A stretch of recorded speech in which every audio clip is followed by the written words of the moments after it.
Hello વિદ્યાર્થી મિત્રો, કેમ છો? આઈ હોપ આપ સૌ મજામાં હશો. આપણી યુટ્યુબ ચેનલમાં આપ સૌનું સ્વાગત છે. આજના લેક્ચરમાં ભણશું વિદ્યુત ભાર અને વિદ્યુત ક્ષેત્ર 12મા ધોરણનું ચેપ્ટર 1 વિદ્યુત ભાર અને વિદ્યુત ક્ષેત્ર, જે સ્થિત વિદ્યુત શાસ્ત્રનો એક ભાગ જ છે. અગાઉ આપણે લેક્ચર વિદ્યુત ભાર વિશે ભણ્યા. આજે આપણે વિદ્યુત ક્ષેત્ર વિશે ભણશો. જો વિદ્યાર્થી મિત્રો અગાઉનો લેક્ચર તમે એટેમ્પ ન કર્યો હોય તો હું તમને રિક્વેસ્ટ કરીશ કે અગાઉ પાર્ટ 1 જે વિદ્યુત ભારના એમસીક્યુ સોલ્વ કરવા માટેનું લેક્ચર આપણે બનાવી ચૂક્યા છીએ, તો એ લેક્ચર પહેલા જોઈ લ્યો, ત્યારબાદ આ બીજા લેક્ચરમાં તમારું સ્વાગત છે.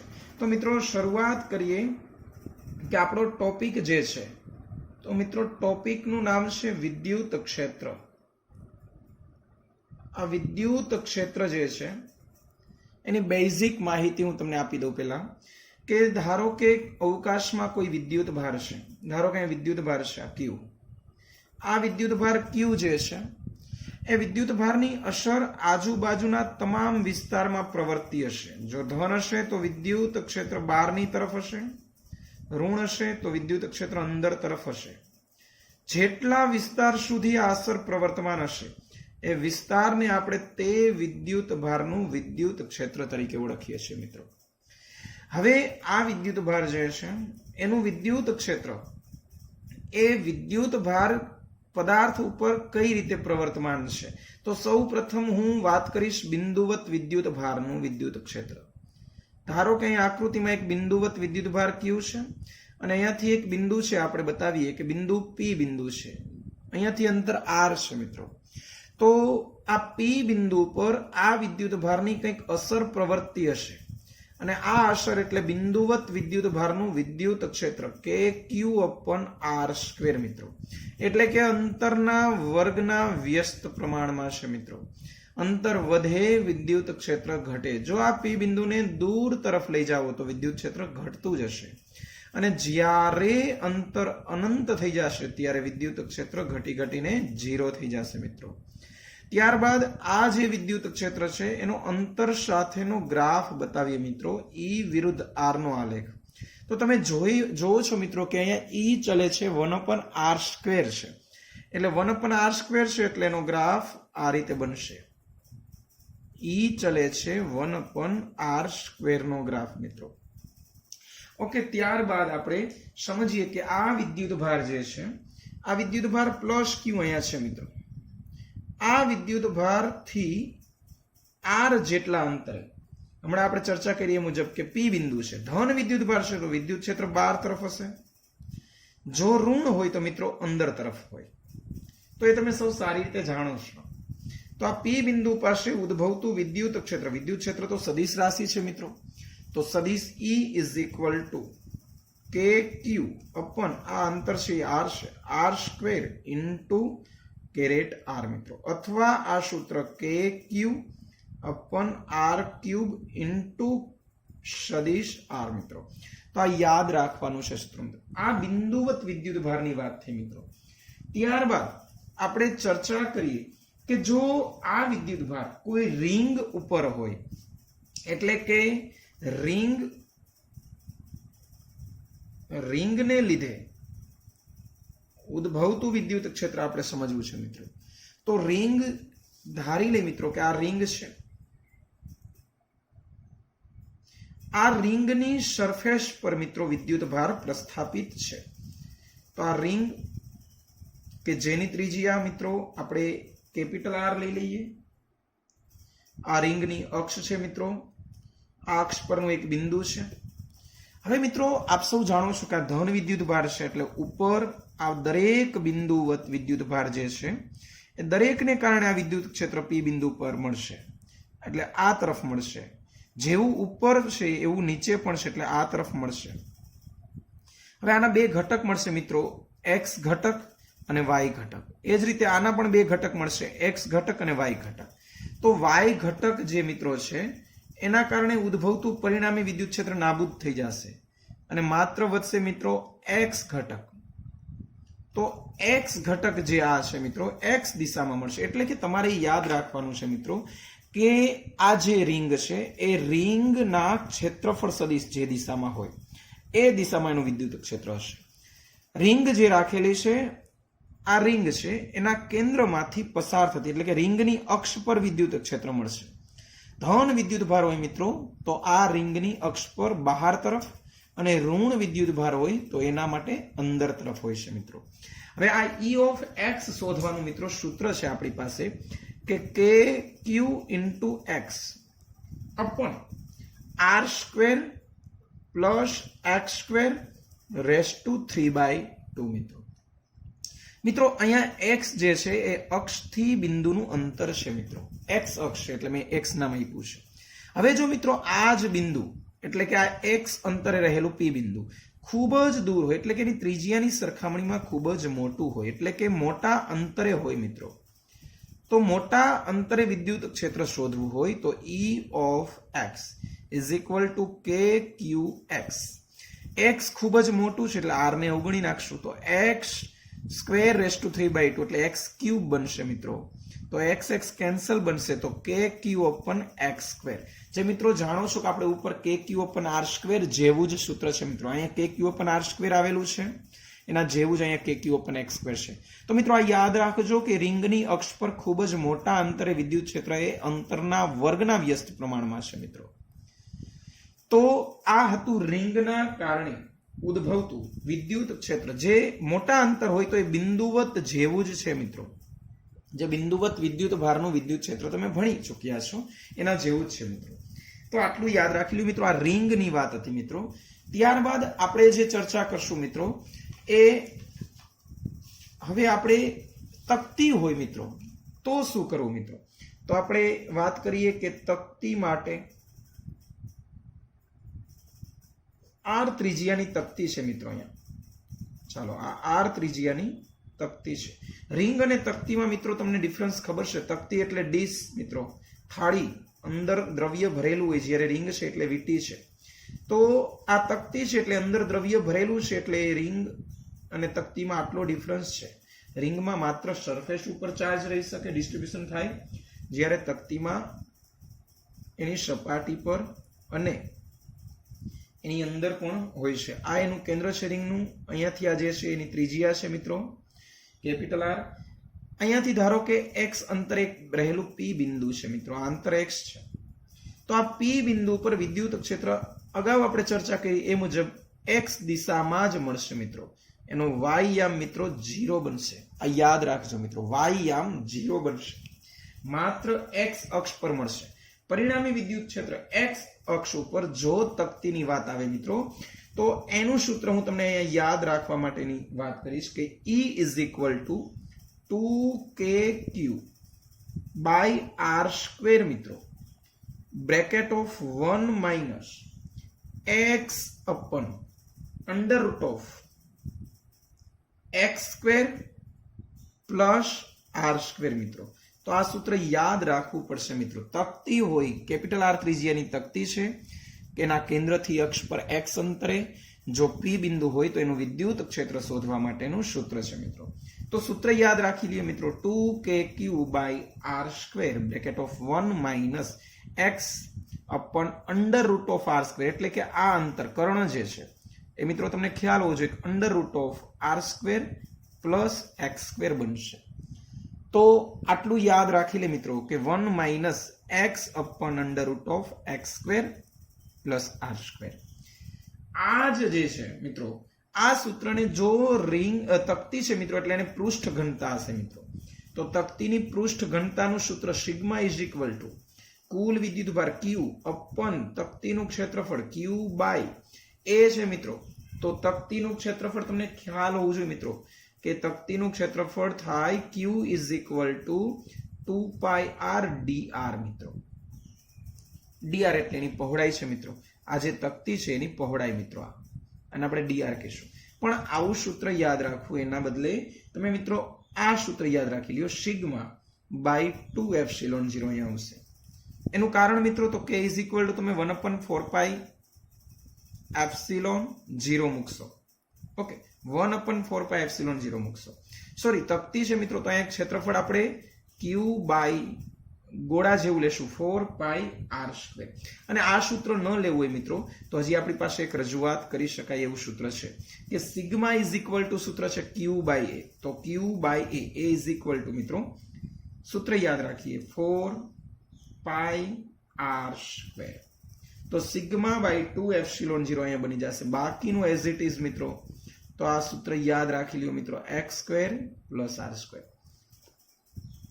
હવે પ્રશ્ન મિત્રો એવો થાય કે આ જે x છે એ 0 કરી નાખીએ, એટલે કે કેન્દ્ર પરની વાત કરીએ તો કેન્દ્ર પર મિત્રો x ઇઝ ઇક્વલ ટુ 0 મૂકીએ તો E is equal to sigma by 2ε0 1 - x ના સ્થાને 0 મુકાઈ ગયું તો સિગ્મા બાય 2ε0 આવું સૂત્ર બનશે મિત્રો. આ યાદ રાખો મિત્રો. કેન્દ્ર પર તક્તીના કેન્દ્ર પર વિદ્યુત ક્ષેત્ર શોધવાનું સૂત્ર. એ જ રીતે 2kq/r² બનશે મિત્રો.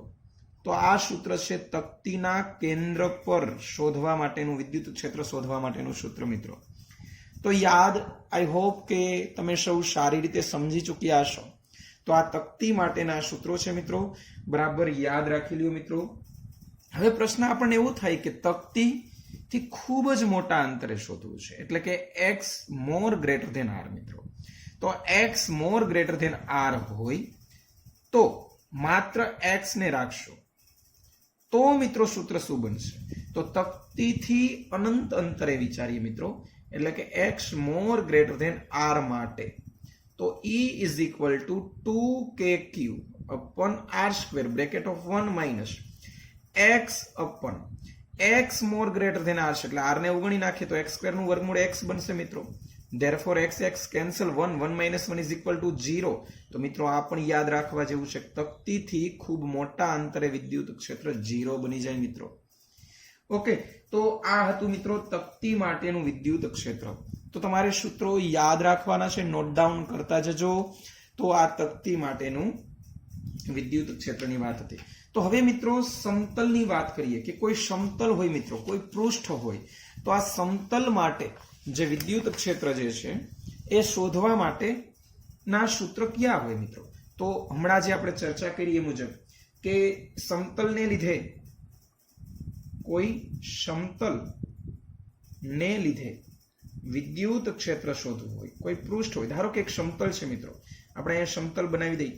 ધારો કે આ સમતલ છે, આ સમતલ પર એક પૃષ્ઠ ઘનતા સિગ્મા જેટલી પૃષ્ઠ ઘનતા ધરાવતા વિદ્યુત ભારનું વિતરણ કરેલું છે મિત્રો. તો આ રીતે મિત્રો વિદ્યુત ભાર છે પ્લસ. હવે પ્લસ વિદ્યુત ભાર છે એટલે મિત્રો તમને ખ્યાલ હોવો જોઈએ કે વિદ્યુત ક્ષેત્ર આ તરફ પણ મળે અને આ તરફ પણ મળે. ધારો કે તમારે આ બિંદુ પાસે વિદ્યુત ક્ષેત્ર શોધવું છે. આ બિંદુને આપણે નામ આપી દઈએ P.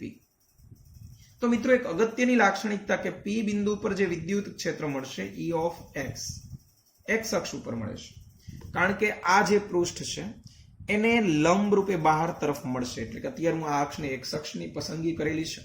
તો x is equal to sigma by 2ε0 મિત્રો. આ એક પૃષ્ઠ હોય એના માટેનું સૂત્ર છે મિત્રો. ત્યારબાદ જો અહીંયા એક બીજું પૃષ્ઠ બનાવવામાં આવે મિત્રો, આ બીજું પૃષ્ઠ બનાવેલું છે, અહીંયા વિદ્યુત ભારની આવી રીતે ગોઠવણી કરવામાં આવે. આની પૃષ્ઠ ઘનતા ધારો કે σ1 છે, આ પહેલું પૃષ્ઠ છે, આ બીજું પૃષ્ઠ છે જેની પૃષ્ઠ ઘનતા σ2 છે. તો આના કારણે જે P બિંદુ પર વિદ્યુત ક્ષેત્ર મળ્યું એને આપણે નામ આપશું σ1/2ε0. એ જ રીતે આ પ્લસ છે તો આ તરફ પણ મળે, આ તરફ પણ મળે. એટલે હવે આ P બિંદુ પર વિદ્યુત ક્ષેત્ર શોધવાનું કે મિત્રો, તો આના કારણે પણ σ2/2ε0 મળશે. આ જે છે પહેલા પૃષ્ઠને કારણે, આ છે બીજા પૃષ્ઠને કારણે. બંનેની દિશા મિત્રો પરસ્પર વિરુદ્ધ છે. તો હવે P બિંદુ પર કુલ વિદ્યુત ક્ષેત્ર σ1/2 અહીંયા σ1 ગ્રેટર ધેન σ2 લીધેલ છે મિત્રો. એટલે કે બે પૃષ્ઠ હોય મિત્રો, એમની વચ્ચે વિદ્યુત ક્ષેત્ર શોધવું હોય તો σ1/σ2/2ε0. હવે જો મિત્રો σ1 ને σ2 સમાન પૃષ્ઠ ઘનતા ધરાવતા બિંદુ હોય તો તમને ખ્યાલ હોવો જોઈએ મિત્રો કે તેમની વચ્ચે ઉદ્ભવતું વિદ્યુત ક્ષેત્ર 0 બની જશે જો σ1 ઇક્વલ ટુ σ2 હોય તો. પણ જો મિત્રો આ જગ્યાએ વિદ્યુત ક્ષેત્રની વાત કરવામાં આવે મિત્રો તો બંનેને કારણે મળતી વિદ્યુત ક્ષેત્રની દિશા સમાન છે. એટલે E of Q તો is equal to E1 by E2 બનશે, એટલે કે sigma 1 plus sigma 2 by 2 epsilon 0.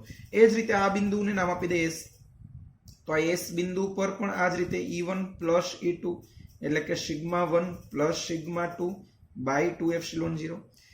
જો સિગ્મા 1 અને સિગ્મા 2 ઇક્વલ હોય મિત્રો, તો પૃષ્ઠની બહાર વિદ્યુત ક્ષેત્ર શોધવાનું સૂત્ર સિગ્મા બાય એપ્સિલોન 0 બનશે. Sigma by epsilon 0. બે પૃષ્ઠ હોય મિત્રો, એની બહારના કોઈ પણ બે બિંદુ હોય તો એના માટે વિદ્યુત ક્ષેત્ર સિગ્મા બાય એપ્સિલોન 0, અને જો એમની વચ્ચેની વાત આવે, પૃષ્ઠ ઘનતા સમાન હોય તો વચ્ચે વિદ્યુત ક્ષેત્ર 0 થાય મિત્રો. એટલે કે આ તમામ સૂત્ર પરથી તમે એક વસ્તુ સાબિત કરેલી છે મિત્રો, કે પૃષ્ઠને લીધે મિત્રો, પૃષ્ઠને લીધે ઉદ્ભવતું વિદ્યુત ક્ષેત્ર એ અંતર પર આધારિત નથી મિત્રો. આ યાદ રાખજો મિત્રો, કે પૃષ્ઠ આમાં ક્યાંય આર આવેલું નથી મિત્રો. પૃષ્ઠને લીધે ઉદ્ભવતું વિદ્યુત ક્ષેત્ર એ અંતર પર આધારિત નથી મિત્રો. તો આ સમતલની વાત હતી મિત્રો. તો કોઈ પણ એમસીક્યુ પૂછે મિત્રો, તમે કન્ટેન્ટ ક્લિયર રાખજો, તો કોઈ પણ એમસીક્યુ સોલ્વ કરવા માટે બહુ જ સહેલી ટ્રીક અહીંયા મળશે. હું તમને જેટલું અહીંયા નોટ ડાઉન કરવાનું મિત્રો કહું એટલું નોટ ડાઉન કરતા જજો, જેથી કરીને કે નોટ સચવાઈ રહે. ત્યારબાદ આપણો જે ટોપિક છે એ પરિમિત લંબાઈની વાત કરીએ મિત્રો, કે પરિમિત લંબાઈના સળિયાની વાત કરીએ, કે જો તાર હોય તો આવા પરિમિત લંબાઈના તારને લીધે ઉદ્ભવતું વિદ્યુત ક્ષેત્ર તમારે શોધવાનું છે. તો પહેલા એક તાર બનાવીએ મિત્રો, કે પરિમિત લંબાઈનો તાર. તો અહીંયા એક તાર બનાવેલો છે, ચાલો જોઈ શકો તમે કે આ એક તાર છે કે જેની લંબાઈ ચોક્કસ છે, અને આના ઉપર વિદ્યુત ભાર તમે વિતરિત કરેલો છે, પ્લસ વિદ્યુત ભાર. અને અહીંયાથી ધારો કે કોઈક ચોક્કસ અંતર x અંતર એક બિંદુ છે મિત્રો, P બિંદુ. આ P બિંદુ પર વિદ્યુત ક્ષેત્ર શોધવું છે. તો અહીંયાથી જે આ છેડાની વાત થઈ અને આ છેડો જે છે, આ બધા આ સળંગ અહીંયાથી આટલા સુધીનું વિદ્યુત ભારને કારણે P બિંદુ પર વિદ્યુત ક્ષેત્ર ઉત્પન્ન થશે. આપ સૌ જાણો છો કે અહીંયાથી જે વિદ્યુત ક્ષેત્ર છે એ આ દિશામાં હશે, અહીંયાથી જે વિદ્યુત ક્ષેત્ર છે એ આ દિશામાં હશે. આના કારણે જે છે બે ઘટકો મળશે. આ જે છે એના કારણે x ઘટક મળશે, E of x, અને નીચે મળશે E of y. આ જ રીતે આ જે છે એના કારણે બે ઘટક મળશે, E of x અને E of y. તો આ E of y જે મિત્રો છે એ બંનેના મૂલ્ય સમાન છે, દિશા પરસ્પર વિરુદ્ધ છે. એટલે પરિણામી જે વિદ્યુત ક્ષેત્ર મળશે મિત્રો એ માત્ર ને માત્ર x ઘટક મળશે, એટલે E of x. પણ આપણે E of x અને E of y બંને શોધવાના સૂત્ર અહીંયા બતાવવા પડશે મિત્રો, કારણ કે દર વખતે એવું જરૂરી નથી કે ઉપર અને નીચે સમાન વિદ્યુત ભારનું વિતરણ કરેલું હોય. તો આપણે બંનેના સૂત્ર લખીએ મિત્રો, કે E of x is equal two, સૂત્ર યાદ રાખો મિત્રો, કે લેમ્ડા બાય x. કારણ કે તાર છે, તાર માટે રેખીય ઘનતા હોય તો રેખીય ઘનતાને લેમ્ડા કહેવાય. લેમ્ડાનું સૂત્ર છે મિત્રો કુલ વિદ્યુત ભારના છેદમાં લંબાઈ. Lambda is equal to Q by L. તો E of x is equal to K lambda by x, bracket of sine, આને નામ આપી દે આલ્ફા અને આને નામ આપી દે બીટા, અથવા આલ્ફા છે અને આ બીટા છે. તો sine alpha plus sign beta મિત્રો, આ સૂત્ર છે x ઘટક શોધવા માટેનું સૂત્ર, સાઇન પ્લસ સાઇન. અને y ઘટકની વાત આવે મિત્રો તો કે લેમ્ડા બાય x. આ જ રીતે cos alpha minus cos beta મિત્રો, આવું સૂત્ર બનશે, cos alpha minus cos beta. આ સૂત્ર યાદ રાખજો મિત્રો. તો x અને y ની વાત થઈ. પણ જો મિત્રો પ્રશ્ન આપણો આનાથી એક્સટેન્ડ કરીએ, એટલે કે જો અનંત લંબાઈની વાત આવે, અનંત લંબાઈના તાર હોય મિત્રો, તો અનંત લંબાઈના તાર માટે આ જે છે એની લંબાઈને આપણે વધારી દઈએ, તો આ ખૂણો જે છે ધીમે ધીમે મિત્રો વધતો જશે. જેવી રીતે ઉપર વધે છે એવી રીતે નીચે વધે છે, આલ્ફા એ વધશે. એટલે કે આલ્ફા અને બીટા ઇઝ ઇક્વલ ટુ π/2 લઈએ તો ફરીથી E ઓફ x અને E ઓફ y ના સૂત્ર બનાવીએ તો E of x is equal to sin 90 plus sin 90 એટલે E of x is equal to 2k lambda by x મળશે કારણ કે sin 90 plus sin 90 is equal to 2 1 plus 1 is equal to 2 but EY cos 90 0 બની જશે EY is equal to 0 મિત્રો તો આ યાદ રાખો મિત્રો કે E ઓફ x જે છે એ 2k લેમ્ડા બાય x એટલે કે અનંત લંબાઈના તાર માટે વિદ્યુત ક્ષેત્રનો માત્ર x ઘટક મળશે y ઘટક 0 બની જશે મિત્રો તો આ રીતે જુદા જુદા કેસ ઉપર તમને સમજાવી શકાય કે આ આલ્ફા અને બીટા પરથી તમને સૂત્ર મળી શકે હવે ત્યારબાદ જો મિત્રો તમને પ્રશ્ન પૂછે કે કોઈ કવચ હોય મિત્રો કવચ એટલે કે પોલો ગોળો મિત્રો તો પોલા ગોળા માટે શું બને તો હવે આપણે એની ચર્ચા કરીએ મિત્રો કે કવચને લીધે ઉદ્ભવતું વિદ્યુત ક્ષેત્ર કવચને લીધે ઉદ્ભવતું વિદ્યુત ક્ષેત્ર તો કવચ માટેની વાત કરીએ તો સૌ પ્રથમ મિત્રો કવચ કોને કહેવાય એની ચર્ચા કરીએ કવચ માટે કવચ એટલે મિત્રો પોલો ગોળો ઘણી વખત MCQ માં આવો શબ્દ પણ મૂકે છે આ યાદ રાખજો કે કવચ માટે વિદ્યુત ક્ષેત્ર કવચ અથવા તો પોલો ગોળો તો આ જે છે મિત્રો એ કવચ બનાવીએ આપણે અને કવચ ઉપર વિદ્યુત ભારનું વિતરણ કરીએ મિત્રો તો અહીંયા કવચ એક આકૃતિમાં બનાવી દઈએ કે R ત્રિજ્યાનું એક કવચ છે R ત્રિજ્યાના આ કવચ પર ત્રિજ્યા આપણે ધારી લીધી મિત્રો કે R છે આ R ત્રિજ્યાના કવચની સપાટી પર મિત્રો વિદ્યુત ભાર વિતરિત થઈ શકશે કારણ કે પોલો ગોળો છે મિત્રો અંદર કોઈ જ દ્રવ્ય નથી એટલે અંદર જે કોઈ વિદ્યુત ભાર નથી એટલે અંદરના ભાગમાં વિદ્યુત ક્ષેત્ર મિત્રો 0 બનશે આ યાદ રાખો કેમ 0 બને મિત્રો આપણે સમજાવીએ કે ભાઈ આ પ્લસ વિદ્યુત ભાર છે વિદ્યુત ક્ષેત્ર આ તરફ હશે તો સામે એવો પ્લસ વિદ્યુત ભાર છે આ તરફ હશે બંનેના મૂલ્ય સમાન છે મિત્રો દિશા પરસ્પર વિરુદ્ધ છે જેથી કરીને કુલ વિદ્યુત ક્ષેત્ર 0 બની જશે મિત્રો એટલે કવચની અંદરના ભાગમાં વિદ્યુત ક્ષેત્ર 0 હશે મિત્રો એટલે કે કવચની અંદર એટલે small r less than capital R એટલે કે કવચની અંદર કોઈ પણ બિંદુ હોય તો કવચની અંદરના ભાગમાં વિદ્યુત ક્ષેત્ર E0 બની જશે અંદરના ભાગમાં ત્યારબાદ મિત્રો પ્રશ્ન પૂછે તમને કે હવે કેન્દ્ર પર તો કેન્દ્ર છે એ કવચની અંદર જ છે એટલે કેન્દ્ર માટે પણ વિદ્યુત ક્ષેત્ર 0 હશે કવચની અંદરના કોઈ પણ બિંદુ માટે વિદ્યુત ક્ષેત્ર 0 બનશે ત્યારબાદ મિત્રો કે જો small r equal to R એટલે કે કવચની સપાટી પર હોય મિત્રો તો કવચની સપાટી પરનું સામાન્ય સૂત્ર મિત્રો કે E is equal two KQ અપન R². મિત્રો પૃષ્ઠ કવચ જે છે મિત્રો એટલે કવચ માટે પૃષ્ઠ ઘનતા આવશે તો K ની સ્થાને આપણે મૂકી દી 1/4πε0 Q ના સ્થાને મૂકી દી સિગ્મા ઇન્ટુ A R² ના R² મિત્રો તો હવે આ જે સૂત્ર છે એને થોડુંક આગળ વધારીએ મિત્રો કે સિગ્મા ઇન્ટુ A ના સ્થાને મિત્રો આપણે 4πr²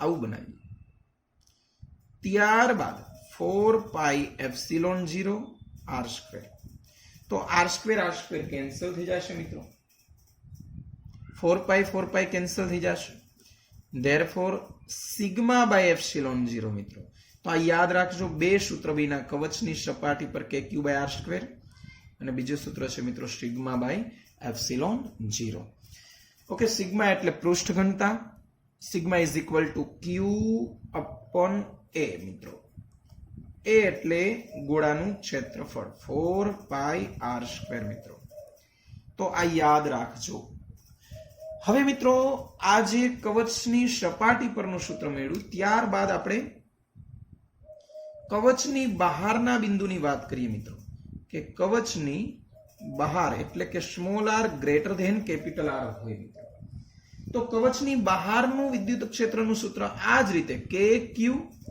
upon R square. R square ના સ્થાને હું સ્મોલ આર સ્ક્વેર એટલે કે small R greater than R માટેની વાત છે મિત્રો. તો આ કવચની બહાર એટલે કે ધારો કે અહીંયાથી એક કોઈ બિંદુ વિચારીએ અને આ અંતરને હું સ્મોલ આર કહી દઉં તો અહીંયા small R greater than R છે. તો આ P બિંદુ છે. તો જેમ અંતર વધે મિત્રો એમ વિદ્યુત ક્ષેત્ર અંતરના વર્ગના વ્યસ્ત પ્રમાણમાં છે એટલે ઘટશે મિત્રો. તો આ કવચની અંદર સપાટી પર અને બહાર એની વાત કરીએ. હવે મિત્રો આ જે છે એના ઉપરથી આપણે ગ્રાફનું નિર્દેશન કરીએ મિત્રો કે જો E વિરુદ્ધ R નો ગ્રાફ બનાવવો હોય મિત્રો તો E વિરુદ્ધ R નો આલેખ કવચ માટે તો કવચ માટે આ જે છે small r is equal to 0 છે. અહીંયા small r equal to r અને અહીંયા r greater than r, r less than r. તો કવચની અંદર મિત્રો r લેસ ધેન r ના કોઈ પણ માટે વિદ્યુત ક્ષેત્ર 0 છે. ઓકે 0 છે. તો આપણે ગ્રાફ બનાવીએ કે વિદ્યુત ક્ષેત્ર 0 છે મિત્રો એટલે 0 E ઇઝ ઇક્વલ ટુ 0. ત્યારબાદ સપાટી પર મિત્રો સપાટી પર વિદ્યુત ક્ષેત્ર મહત્તમ હશે એટલે સપાટી પર વિદ્યુત ક્ષેત્ર મહત્તમ બનાવી નાખ્યું E મેક્સિમમ હશે. ત્યારબાદ અંતરના વર્ગના વ્યસ્ત પ્રમાણમાં છે. આ રીતનો મિત્રો ગ્રાફ મળશે. આ E ચલે છે 1/r². તો આટલું નોટ ડાઉન કરી લ્યો મિત્રો. આ કવચ માટેની વાત હતી. કવચ અથવા પોલો ગોળો જે પણ પૂછે તો એના માટે આટલા ફોર્મ્યુલા છે આપણી પાસે. હવે મિત્રો આ પોલા ગોળા પછી પ્રશ્ન થાય કે નક્કર ગોળો હોય મિત્રો તો નક્કર ગોળા માટે શું છે એ આપણે શોધીએ કે નક્કર ગોળા માટે નક્કર ગોળો એટલે કે અંદર કંઈક દ્રવ્યમાન રહેલું છે. તો હવે આ વખતે કદ વિદ્યુત ભાર ઘનતાની વાત આવશે મિત્રો. કારણ કે નક્કર ગોળો છે તો પૃષ્ઠ ઘનતા નહીં હોય, કદ ઘનતાની વાત આવશે. તો ઘન અવાહક અથવા તો નક્કર ગોળો એના માટે આપણે મુદ્દો લખીએ કે નક્કર ગોળો અથવા તો અવાહક ગોળાની વાત આવે તો એના માટેનું સૂત્ર મિત્રો તો સૌ પ્રથમ મિત્રો એક ખ્યાલ હોવો જોઈએ તમને કે અવાહકની અંદર વિદ્યુત ક્ષેત્ર હોય એટલે એક આપણે ગોળો બનાવીએ કે જેની ત્રિજ્યા કેપિટલ R છે. આ કેપિટલ R ત્રિજ્યાનો એક ગોળો છે જેની અંદર સમગ્ર રીતે વિદ્યુત ભાર વિતરિત થયેલો છે. આની અંદર વિદ્યુત ભાર આ રીતે છે મિત્રો. જેની ત્રિજ્યા કેપિટલ R છે, એનું કેન્દ્ર O છે.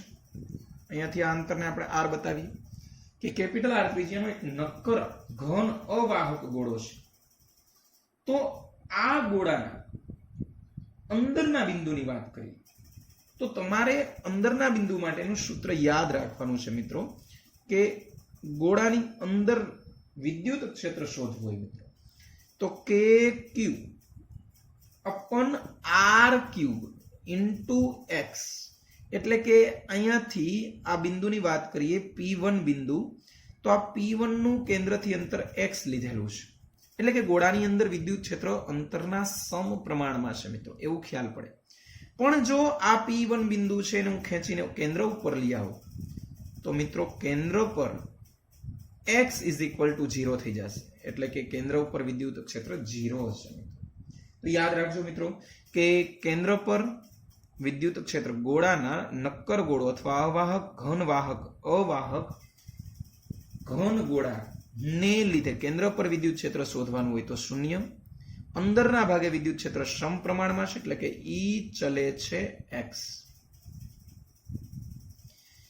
હવે જો x ઇઝ ઇક્વલ ટુ આ જે P1 બિંદુ છે એને હું ધીમે ધીમે અહીંયા સપાટી પર લઈ આવું તો x is equal to r બની જશે એટલે કે સપાટી પર વિદ્યુત ક્ષેત્ર શોધવું છે તો KQ સૂત્ર આપણે એક જ યાદ રાખ્યું છે KQ અપન R³ ઇન્ટુ x ના સ્થાને હું r મૂકી દઈશ, r cancel, therefore KQ અપન R².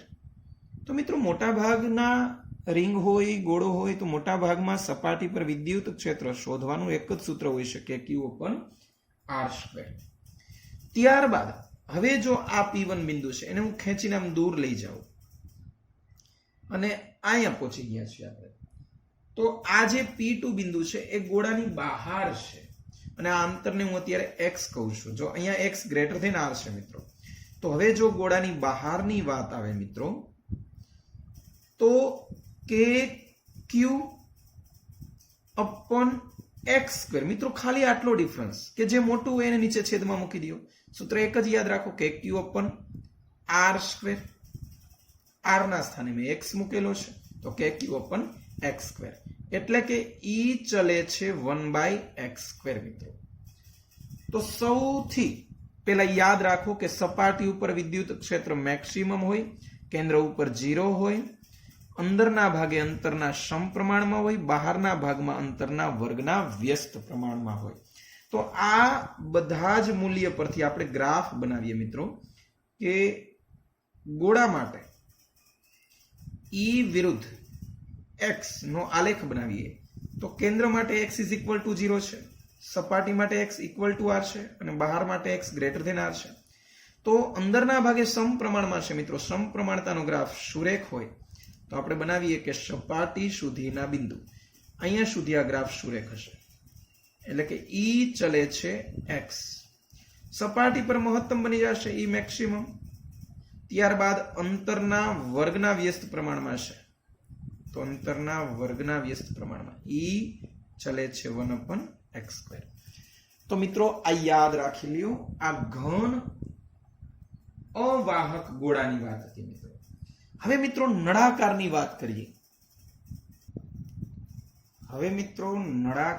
વાત કરીએ.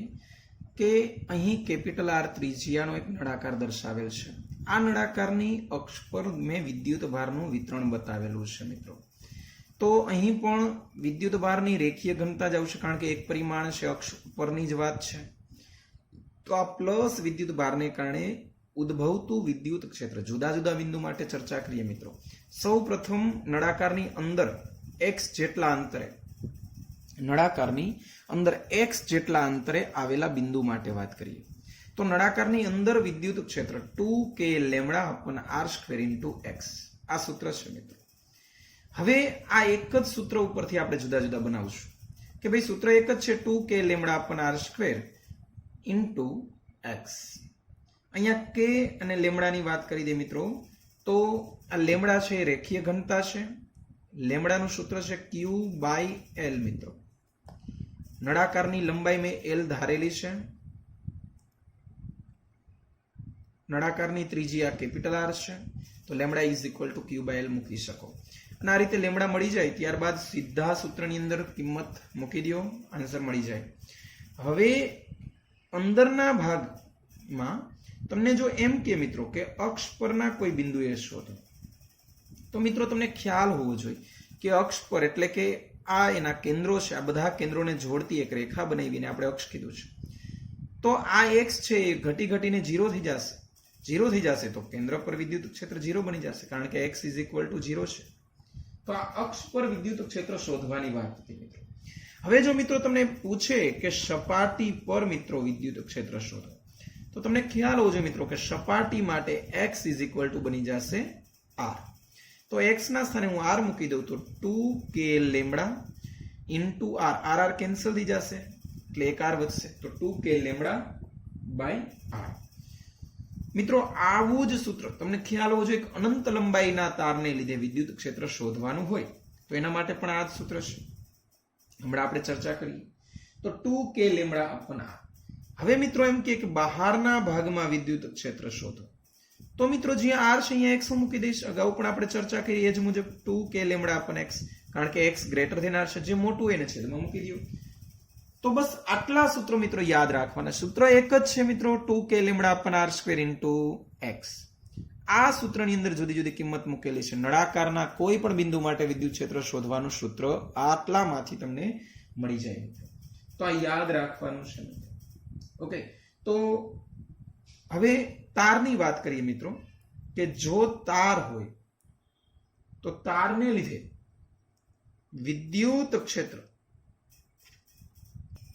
તો મિત્રો આજ માટે આટલું રાખીએ. ફરીથી નવા લેક્ચરમાં આ જ ટોપિકને જે આગળ વધશું. હજી એક લેક્ચર આખો કમ્પ્લીટ થશે ત્યારબાદ આપણો આજનો આ જે લેક્ચર છે અહીંયા પૂરો કરીએ અને વિદ્યુત ભાર અને વિદ્યુત ક્ષેત્રનો હજી એક લેક્ચર મળશે તમને આવો જ. તો મિત્રો આપણી ચેનલને વધુ ને વધુ લાઇક શેર અને સબસ્ક્રાઇબ કરવાનું ન ભૂલો અને જે પણ ડાઉટ હોય મિત્રો આજનું લેક્ચર કેવો લાગ્યું એ કમેન્ટ બોક્સમાં મને જરૂર જણાવજો જેથી મને ખ્યાલ પડે કે મારે શું ઇમ્પ્રુવમેન્ટ કરવાની જરૂર છે મિત્રો તો બસ આજ માટે આટલું રાખી આટલા સૂત્ર પાકા કરો વ્યવસ્થિત એપ્લાય કરો એપ્લિકેશન મિત્રો મહત્વની છે સૂત્ર પાકા કરે તમને બધું આવડે એવું જરૂરી નથી મિત્રો તમે આ સૂત્રો ક્યાં એપ્લાય કરવા એના માટે MCQ ની પ્રેક્ટિસ કરજો મિત્રો તો બસ આટલું રાખીએ મિત્રો થેન્ક યુ